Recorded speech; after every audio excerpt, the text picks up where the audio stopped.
સાબરકાંઠા સહિત સમગ્ર ભારતભરમાં લંપી વાયરસના પગલે ગત વર્ષોમાં 1,80,000 જેટલી ગાયોના મોત થયા હતા. જોકે આ વર્ષે રાજ્ય સરકાર તેમજ સાબર ડેરી દ્વારા વાયરસજન્ય રોગ સામે 2 લાખથી વધારીને ગાયોને અગમચેતીના ભાગરૂપે લંપી વાયરસનું રસીકરણ કરી તમામને સુરક્ષિત કરાયા. જોકે હજુ 50%થી વધારે રખડતી ગાયો સહિતના ગૌવંશ માટેની તૈયારીઓ આરંભાઈ છે. સાબરકાંઠાના તમામ તાલુકાઓમાં સાબર ડેરી સહિત રાજ્ય સરકાર દ્વારા લંપી રોગ આગળ ન વધે તે માટે હાલના તબક્કે યુદ્ધના ધોરણે રસીકરણ ચાલી રહ્યું છે. જોકે હજુ સુધી 50%થી વધારે ગૌવંશને રસીકરણ થકી સુરક્ષા આપવામાં તંત્ર સાબદું પુરવાર થાય છે. ત્યારે સાબરકાંઠા જિલ્લામાં હાલના તબક્કે 280થી વધારે ગાયોને લંપી વાયરસ થયાનું પ્રાથમિક ધોરણે સામે આવ્યું છે. જોકે સાબર ડેરી સહિત વહીવટીતંત્ર દ્વારા 2 લાખથી વધારીને પશુઓને અત્યારથી જ લંપી વાયરસ રોગ સામે રસીકરણ થઈ ચૂક્યું છે. અને સામાન્ય રીતે આ રોગ વાયરસજન્ય રોગ છે અને દર વર્ષ કરતાં આ વર્ષે તેનું પ્રમાણ ઓછું જોવા મળી રહ્યું છે.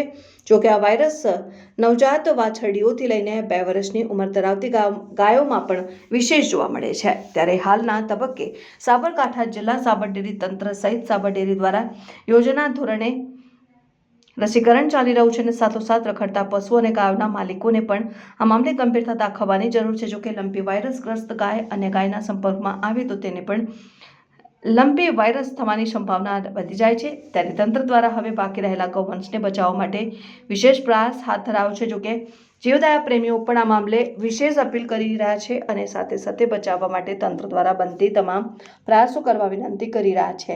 સાબરકાંઠા જિલ્લામાં છેલ્લા જે આ વરસાદી સિઝન હતી, જે સતત વરસાદ ચાલુ હતો, એ વરસાદની સિઝન પૂર્ણ થયા બાદ લંપીના સ્પોરાડિક એટલે કે છૂટાછવાયા કેસીસ નોંધાવા પામેલ છે. અને અત્યારે જે GVK એમરી જે મોબાઈલ વેટરનરી સેવા છે સરકારશ્રીની, તેમજ સાબર ડેરીની જે ડોર ટુ ડોર સ્ટેપ ટ્રીટમેન્ટની વ્યવસ્થા છે અને સરકારી પશુ દવાખાના, પ્રાથમિક પશુ સારવાર કેન્દ્રો તેમજ ઘનિષ્ઠ પશુ સુધારણા ઉપકેન્દ્રોના તમામ અધિકારીશ્રીઓ અને નીચેના સ્ટાફને આ રોગ કઈ રીતે ફેલાય અને એને કાબૂમાં લેવા માટે શું શું કરવું જોઈએ, કઈ તકેદારી રાખવી જોઈએ, એ બાબતે માહિતગાર કરવામાં પ્રક્રિયા ચાલુ છે. તથા વિલેજ ટુ વિલેજ સર્વે પણ ચાલુ છે. આ વર્ષે અટકાયતના પગલાં કે પ્રિવેન્શન માટે આપણે જાણીએ છીએ કે આ રોગ એ વાયરસથી થતો રોગ છે અને એ વેક્ટર બોર્ન ડિસીઝ છે. એટલે વેક્ટર દ્વારા એક જાનવરથી બીજા જાનવરમાં ફેલાય છે અને ચોમાસાની ઋતુમાં આનો ઉપદ્રવ વધુ હોય છે. અત્યાર સુધી લગભગ 393 જેવા કેસ આખા જિલ્લામાં નોંધાયેલ છે. એની સામે રાજ્ય સરકાર અને ડેરીના સહયોગથી 2 લાખ જેટલા કેટલ એટલે મીન્સ ગાય વર્ગના જાનવરોને આનું રસીકરણ પણ પૂર્ણ કરવામાં આવ્યું છે. જે જાનવરમાં રોગના ચિહ્નો જોવા મળ્યા હોય એ જાનવરને રસીકરણ કરવામાં આવતું નથી. એ જાતે જ એની રોગપ્રતિકારક શક્તિ રોગ પૂર્ણ થયા પછી, મટી ગયા પછી જાતે જ શરીરમાં ઉત્પન્ન થતી હોય છે.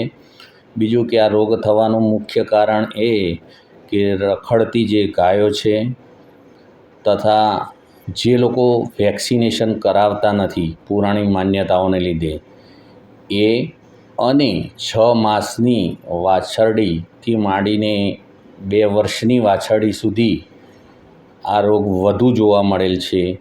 HF ગાય, જર્સી ગાય, એમાં આ રોગ જવલ્લે જ જોવા મળેલ છે કે જે લોકોએ અગાઉ 2 વર્ષ પહેલાં પણ વેક્સિન કરેલ એ વેક્સિન પણ મુકાવ્યું નહોતું.